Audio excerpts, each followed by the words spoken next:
Sean Taylor is still a part of the fabric of the Redskins franchise. At any game at FedEx Field, you still see number 21 jerseys honoring the late Redskins safety.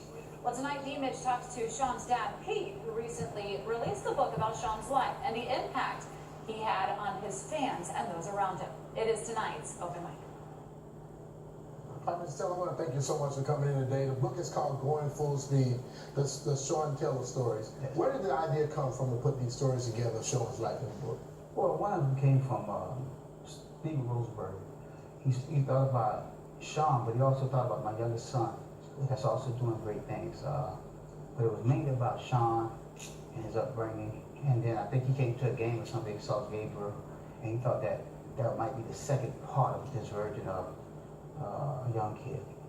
As you were going through this process, I'm sure you had many people say different things about you. What was probably, I would say, the most surprising or interesting thing that you heard fans say about Sean? Well, the biggest thing, I think, just to find out that so many people cared about him, loved him, and honored his game, or loved the game he played, and his passion for the game. That was one of the biggest things I found out. When you look at him, I think Sean is probably one of the most popular players to ever play this game of football here for this football team. And fans still love him. He's a vital part of the history of the Redskins and will always be.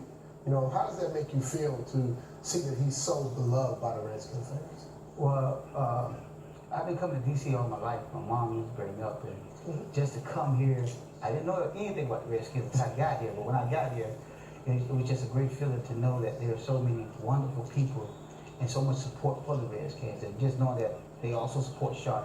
That's another amazing contribution. Yeah, he was a special talent on the football field, and I would say a special kid off the field.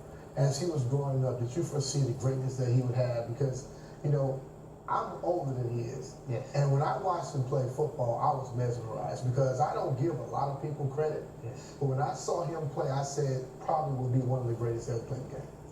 Well, again, I don't ever put how good my kids are. I always say, hey, it's almost, we have to keep working. There's so much to accomplish. When you start looking at where you come or where you are, then you forget how far you have to go. So I always try to push him a little bit harder, keep him focused. I knew that he had some special talent, and I knew that it'll come out, just win. And at the end of the day, you know, each level you have to get better and better and better, as you know, in order to play the game of football on the top level. So that was one of the things. When you look at football players, I think most football players, it's hard for them to really give credit to someone else. But if you look at the safeties that are playing this game today, and I smile a lot when I hear them, and if you talk to 9 out of 10 safeties, you ask them who was their motivation, and they say Sean Taylor. When you hear those guys talking about your son that way, you know, how proud does that make you, and how good does it make you feel? It makes you feel good, but you also have to give credit to the people that paved the way for Sean, the Atwaters, the Ronnie Locks. I mean, we can't just take credit. Somebody had to build a bridge for him to cross, and so therefore they set the bar, and he had to rise above the bar and set his tone. Well, I know you'll be at the fan day tomorrow, draft day, at FedEx Field, signing books and getting to take in a lot of what's going on with the fans out there. You know, as you look at it, when you come back to DC, what are the emotions like? You know, I know they have to be. It's a great feeling because you getting the love, and people they see you, and I think they give you that hero type welcome when they see you. Right. But what are your emotions when you get back here? Very, very emotional. I was just coming in the other day and I just drove around. Plus today when I drove over by the Redskin Park, there's a lot of emotions that go within that feeling because we did so many things together. And it's a great feeling. I'm always loved being around the Redskins and be here. I'll always be a Redskins. So hail to the Redskins. Mr. Taylor, you talk to a lot of people, you know, guys that played this game, didn't play this game, people that watched your son play were impacted. If you had to go through it, you probably had one story that probably was the absolute best. You remember that story? Well, I think it was just the fact that things that we went over and talked about, and John Biltman told me something, and I couldn't figure out beforehand why he used to come home and ask me, Dad, how do you do a wrestling move? Or how do you do a certain move? And I just try to figure this move out. So I tell them how to get out of a move or put a move on someone. And then in the book story, I meet with John, and he said, hey man, we used to wrestle every night, and this would occur. And I said, it's funny how you put pieces together, but you just don't know what it matches until you go through a book story like that. I know there's a lot of stories, and you want people to get the feel of exactly who Sean was. What is it that you want them to most get from this book? Mainly commitment.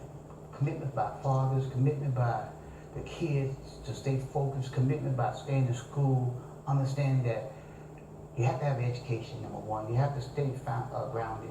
Another thing is that you have to have a great attitude. And I always talk about the attitude part of it, because if you spell the word attitude and you use the alphabets of the letters, and you add it all up by the numbers, A being 1, T being 20, equals to 100.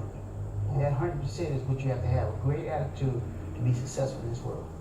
Well, Mr. Taylor, I want to thank you so much for coming in, and anytime you have anything going on, you know, there's going to be a volume 2 coming soon. Yes, sir. And you can come back here. This is home for you.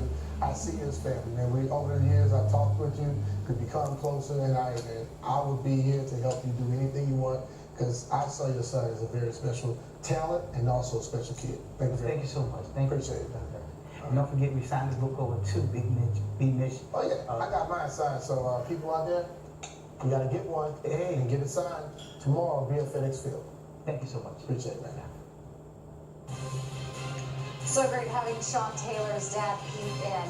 When we come back, we're going to wrap up this show with the Doghouse and the Milwaukee Bucks. They had some issues last night, rather embarrassing, especially for one player in particular. That is next.